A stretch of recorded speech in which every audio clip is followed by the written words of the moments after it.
Party संसद में भी और संसद के बाहर भी रिटेल ट्रेड में एफडीआई का विरोध करेगी और हम किसी भी सूरत में रिटेल ट्रेड में एफडीआई की इजाजत नहीं देंगे, क्योंकि व्यापारी ही बेरोजगार नहीं होगा, किसान के सामने ही एक बहुत बड़ा आर्थिक संकट नहीं पैदा होगा, बल्कि देश की सारी अर्थव्यवस्था ही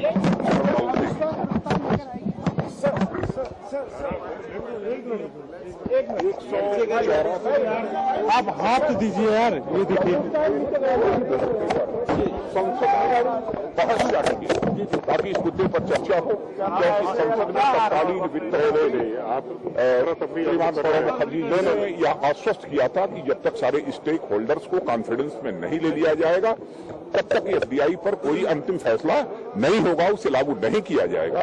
लेकिन संसद में सरकार के वित्त मंत्री के द्वारा दिए गए आश्वासन के बावजूद इस सरकार ने एफडीआई के संबंध में अंतिम फैसला कर लिया। मैं समझता हूं कि भारत के संसद की अवमानना है और आजाद भारत के इतिहास में और संसदीय परंपरा में इस प्रकार की संसद की अवमानना कभी नहीं हुई है जैसी कि इस सरकार ने की है। कांग्रेस का नंबर गेम में निश्चित एफडीआई के फैसले को इस सरकार को वापस लेना होगा। कांग्रेस का कहना है अगर सरकार बनती हिमाचल और गुजरात में तो एफडीआई लागू करेंगे। एफडीआई लागू करेंगे। कांग्रेस ने कहा कि 2 राज्यों में उनकी सरकार बनती हिमाचल और गुजरात में। तो बनने ही वाली नहीं है, उनकी सरकार तो बनने ही वाली नहीं है। हिमाचल और गुजरात दोनों में भारतीय जनता पार्टी की सरकार बनेगी। सर, जिस तरीके से हालात बयान दे रहे हैं, क्या लगता है पार्टी की छवि को उससे धक्का लग रहा है? बात की चाहे राम जेठमलानी हो या फिर क्यों लगे? मैं समझता हूं कि सिर्फ नितिन गडकरी के ऊपर जो ही आरोप लगते ही उन्होंने कहा कि मैं अपने को ऑफर करता हूं कि यह सरकार जिस भी इन्वेस्टिगेटिंग एजेंसी से जांच कराना चाहती है वह जांच करा ले। प्राइमा फेसिया केस तक भी नहीं बना था।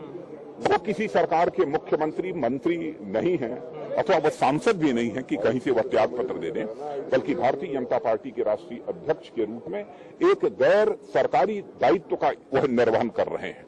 मैं समझता हूं कि कांग्रेस के भी जिन लोगों के ऊपर आरोप लगा है उन्हें भी स्वयं को ऑफर करना चाहिए कि जिस भी इन्वेस्टिगेटिंग एजेंसी के द्वारा जांच हो सकती है उसके द्वारा उसकी जांच कराई जानी चाहिए।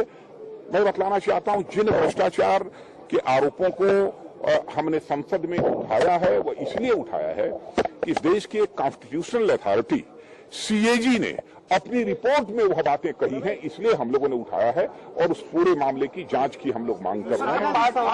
लेकिन नितिन गडकरी के ऊपर प्राइमा फेसिया केस तक भी नहीं